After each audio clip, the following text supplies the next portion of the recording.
Em direto de Luanda, a RTP serviu nesta segunda-feira aos portugueses e ao mundo, eu vi aqui em Paris, uma emissão a que chamou Reencontro e na qual desfilaram, durante 2 horas, responsáveis políticos, empresários e comentadores de Portugal e de Angola, entre alguns palhaços ricos e figuras grotescas do folclore local. O serviço público de televisão tem estômago para muito. Alguns dirão tem estômago para tudo, mas o reencontro a que assistimos desta vez foi um dos mais nauseantes e grosseiros exercícios de propaganda e mistificação a que alguma vez assisti. A nossa televisão, a televisão paga por nós todos e que de certo modo é um pouco de cada um de nós, afetiva mas também politicamente, foi a Luanda socializar com os apparatchik do regime, nos quais deveríamos reencontrar, supostamente, uma Angola irmã, uma Angola feliz, uma Angola nova. Aconteceu o contrário, porém. Reencontrei nesta emissão a falta de vergonha de uma elite que sabe o poder que tem e o exibe em cada palavra que diz. Não no conteúdo, mas no tom. Seguro, simpático, veladamente sobranceiro.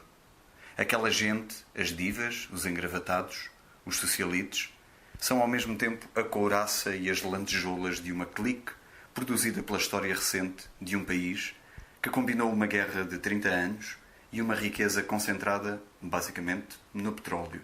Oleocracia, chamou-lhe com justiça, há uns anos, a socióloga francesa Christine Messiaen, falecida faz agora anos, e que identificou como ninguém a natureza do poder de José Eduardo dos Santos, do MPLA, da sua grande família e das suas clientelas.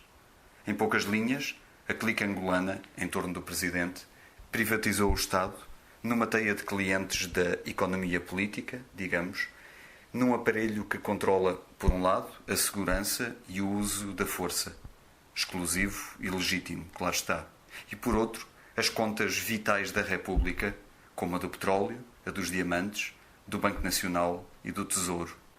Os generais e barões da economia política angolana fizeram ganhos astronómicos ao longo dos anos 90 nas comissões dos contratos de armamento, do petróleo, da manutenção militar, por aí afora.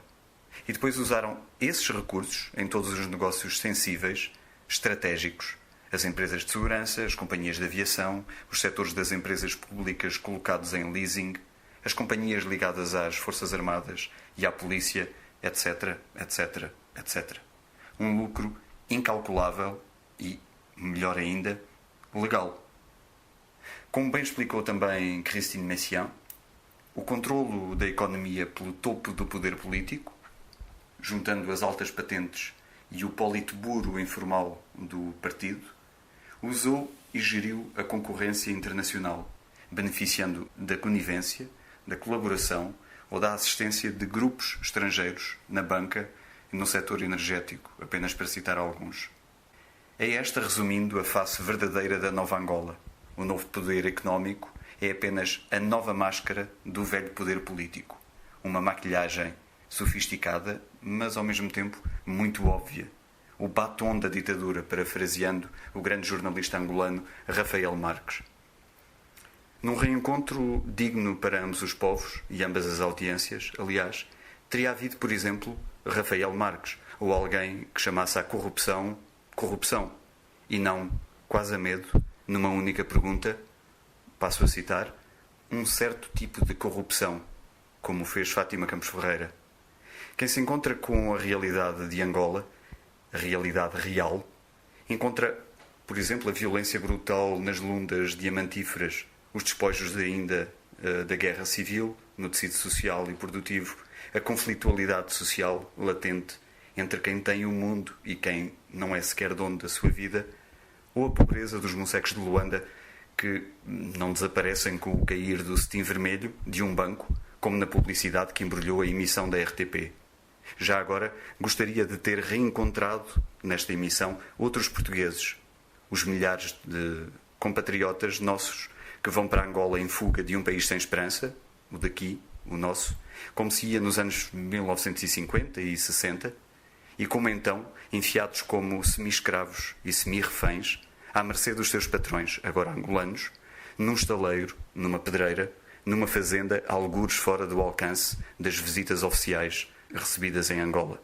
Nesta emissão, enfim, Portugal confirmou que, como antes, tipicamente os nossos colonos, apenas temos, hoje, a subserviência quando a situação não permite o abuso. É no que estamos. Qual o objetivo do investimento angolano no estrangeiro? Perguntava a jornalista a determinada altura. A resposta foi dada pela própria emissão da RTP. O objetivo é respeitabilidade. Luanda, note-se, apenas compra aquilo que sabe que ainda não tem.